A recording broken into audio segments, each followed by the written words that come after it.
Le secteur de l'hospitalité subit un coup de chaud. De simples cafés aux bars les plus huppés, la pandémie les a largement empêchés de joindre les deux bouts. Désormais, alors que les restrictions se renforcent à nouveau au Royaume-Uni, les restaurateurs se sentent laissés pour compte. Nous avons réellement besoin de quelque chose proche du schéma d'autorisation original, mais quelque chose qui prenne en compte les paiements forfaitaires, que sont les pourboires des employés, ce qui représente jusqu'à 80% de leur salaire normal. Le ministre britannique des Finances, Rishi Sunak, a annoncé de nouvelles mesures incluant des subventions rétroactives en espèces pour les employés des secteurs de l'hôtellerie et de la restauration. Il s'agit de la troisième annonce majeure en moins d'un mois, après qu'il fut critiqué de ne pas faire suffisamment pour aider les entreprises à passer l'hiver.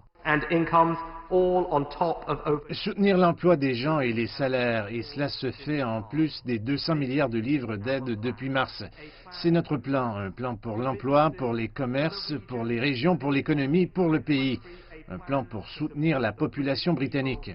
La dernière enquête concernant l'économie britannique révèle que près d'une entreprise d'hôtellerie sur 5 présente un sérieux risque de faire faillite. Un autre 21% présente un risque modéré d'effondrement. Et 7% n'ont pas de réserve de liquidité, les plaçant dans une situation de forte vulnérabilité. Sortant de leur cuisine, les équipiers, les hôteliers, les baristas et les chefs et bien d'autres font campagne afin que le gouvernement prenne à nouveau en considération les restrictions liées à la pandémie et les conséquences économiques sur le long terme. Les organisateurs déclarent qu'autrement ce sont 3/4 d'1 million de personnes qui pourraient perdre leur emploi au cours des 4 prochains mois. Des choses comme le couvre-feu à 22 heures ne semblent pas avoir de sens.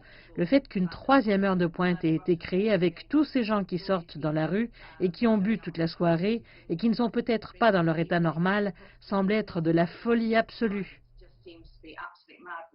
En dépit d'un secteur de l'hôtellerie et de la restauration au Royaume-Uni pesant 170 milliards de dollars et comptant plus de 3 millions d'emplois, il n'y a aucun ministre au sein du gouvernement pour représenter les meilleurs intérêts de ces secteurs, qui d'ailleurs revendiquent une meilleure représentation ainsi qu'un plan de soutien à long terme.